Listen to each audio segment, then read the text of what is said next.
Você já observou que muitas pessoas confundem música e barulho com adoração? Saudações de paz. Neste vídeo falarei acerca do poder da adoração.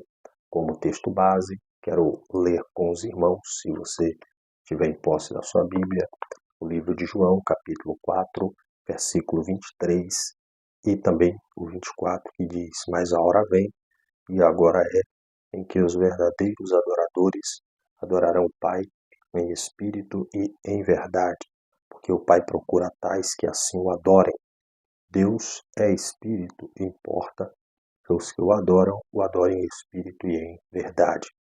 Muitos confundem, como já disse, adoração com música, com barulho. Entretanto, a Bíblia nos revela que a adoração ela vai muito além de cantar, de gesticular. Adoração é um estilo de vida, é um estilo de rendição, amor, obediência, reverência e serviço ao Senhor. Então, onde existe a verdadeira adoração, Deus manifesta a sua presença, manifesta a sua glória, fortalece o seu povo, quebra cadeias e, ao mesmo tempo, transforma vidas. Adoração é algo que atrai a presença de Deus. O Salmo 22, verso 3, nos diz que Tu és santo, entronizado entre os louvores de Israel. Então a adoração, ela cria um ambiente onde Deus manifesta a sua maravilhosa presença. Então, quando o povo adorava a Deus, Deus se revelava. O Salmo aponta para isso. Deus habita onde há adoração, e essa adoração ela precisa ser sincera. A presença dele vale mais do que qualquer bênção. Então, quem adora deve compreender que a presença do nosso Deus ela vale mais do que qualquer bênção concedida. Em 2 Crônicas, capítulo 20, versículo 21 a seguir, vemos que Josafá ele coloca os cantores à frente do exército. Enquanto eles adoravam, Deus derrotou os inimigos. Observe que eles venceram antes mesmo de partir para as vias de fato, antes mesmo de lutar. A adoração é um meio que abre o caminho para Deus agir. Em Atos 16, 25, vemos que a adoração ela tem o poder de quebrar cadeias e mudar situações. Paulo e Silas estavam presos. Atos 16, 25 nos mostra que, em vez deles reclamarem, murmurarem, eles começaram a orar e cantar. Enquanto faziam isso, houve terremoto, as portas se abriram, as correntes caíram e a prisão não resistiu ao poder de uma adoração verdadeira. Em Tiago 4,8 diz: "Chegai-vos a Deus e Ele se chegará a vós." A adoração, ela também nos aproxima do nosso Deus. Quanto mais adoramos, mais intimidade nós temos. Quem conhece Deus apenas de ouvir falar, possui informação. Só que quem adora a Deus o conhece pela sua grandeza e pela sua excelência.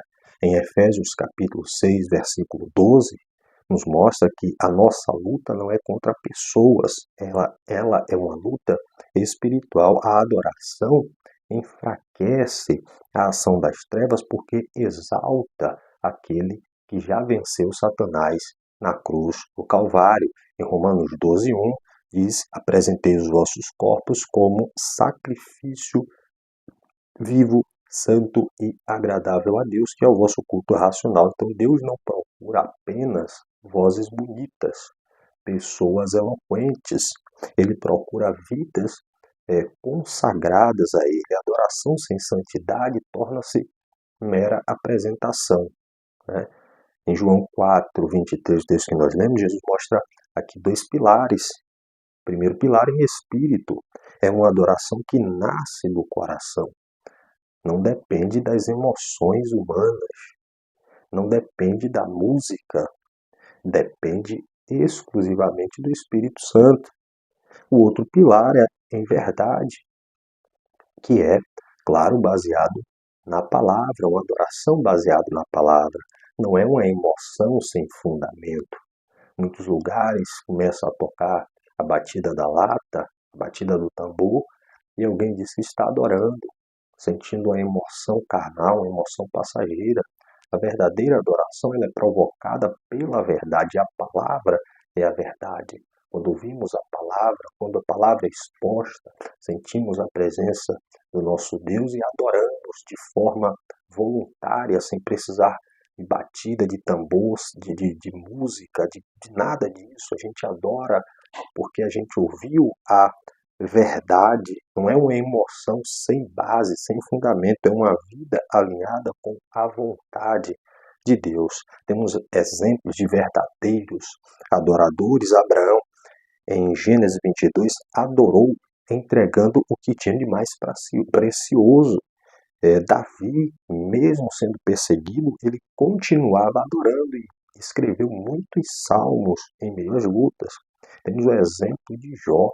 Jó perdeu tudo, mas ele disse: o Senhor me deu, o Senhor tomou. Bendito seja o nome do Senhor. Então veja que essa, para mim, é uma das maiores demonstração de adoração na Bíblia. Você servir, você engrandecer, você reconhecer o poderio de Deus mesmo em meio às perdas. O pecado não confessado, a hipocrisia, o orgulho, a falta de perdão são coisas que impedem uma verdadeira adoração. Né? A adoração ela não começa no momento do culto, ela começa quando decidimos viver para Deus de forma voluntária todos os dias. Não é porque alguém pediu, não é porque eu preciso obedecer uma liturgia, não é pelo momento, não. Independe disso a adoração. Não é apenas levantar as mãos, é levar uma vida santa diante do Senhor. Os verdadeiros adoradores entendem que Deus não deseja apenas canções emotivas, mas corações totalmente rendidos. E eu concluo da mesma maneira que iniciei, citando o capítulo 4, versículo 23 de João. Mas a hora vem, e agora é, em que os verdadeiros adoradores adorarão o Pai em espírito e em verdade. Que nós possamos a cada dia adorá-lo com esses dois pilares, em espírito e em verdade. Não com emoção, mas com gratidão a Ele pelo que Ele tem feito em nossas vidas. Deus nos abençoe.